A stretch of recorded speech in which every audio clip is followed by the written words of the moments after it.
আর নজর রাখবো হলদিয়া পেট্রোকেমিক্যালসের দিকে। সেখানে ভয়াবহ আগুন, যে ছবি আপনারা দেখছেন এই মুহূর্তে, পাইপলাইন থেকে ন্যাফতা লিক করে বিপত্তি বলে অনুমান।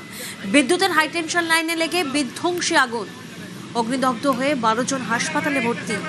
মজুদ রাসায়নিকে বেড়েছে বিপদ, রেল লাইনের ধারে একাধিক ঝুপড়িতে আগুন ধরে যায়। যে ছবি এই মুহূর্তে আপনারা দেখছেন, অগ্নিদগ্ধ হয়ে 12 জনকে হাসপাতালে ভর্তি করা হয়েছে। হলদিয়া পেট্রোকেমিক্যালে ভয়াবহ আগুন। এই মুহূর্তে সামগ্রিক পরিস্থিতিকে জানবো বিস্তারিত।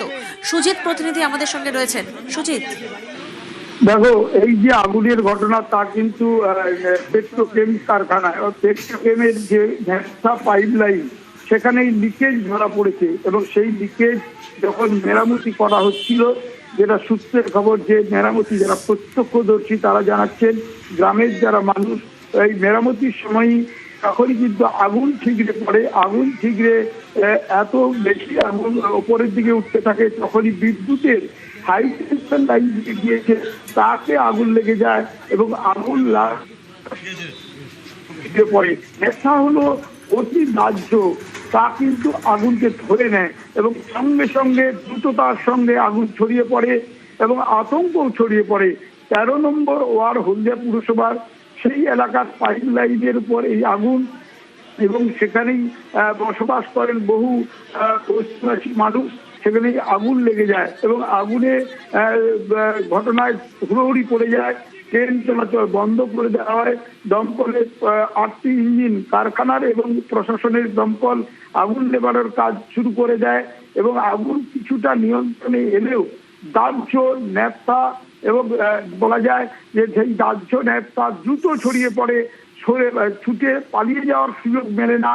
সে কারণে গোষ্ঠীতে আগুন লাগার সঙ্গে সঙ্গে তার কিন্তু দ্রুততার সঙ্গে ছড়িয়ে পড়ে এবং গুরুতর আহত হয় প্রায় 6 জন।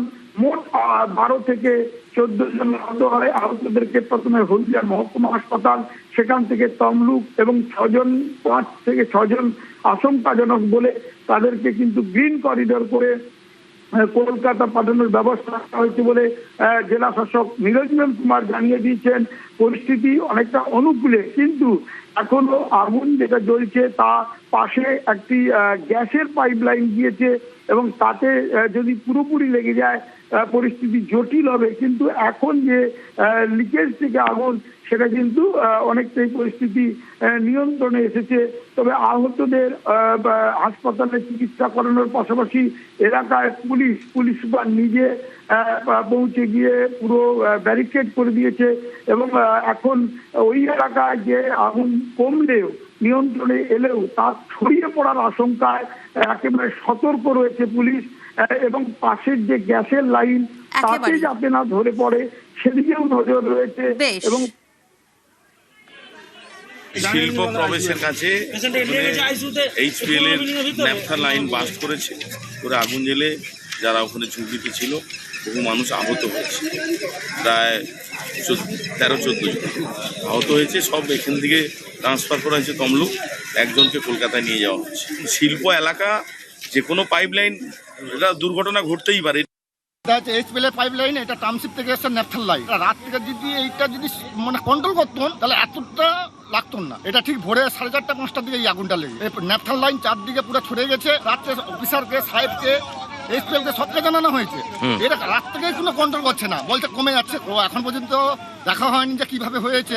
আগুনটা ভোর 4টার সময় লেগে পুরো এলাকাতে গ্যাস লাইন যত সময় লিক হয়েছে, এই ইলেকট্রিক তারের সঙ্গে সঙ্গে আগুন গিয়েছে। প্লাস পুরো এলাকাতে ঝলসে গেছে মানুষ, 2 জন মহিলা, ওরা এখন মানে খুব প্রবলেমে আছে ওরা।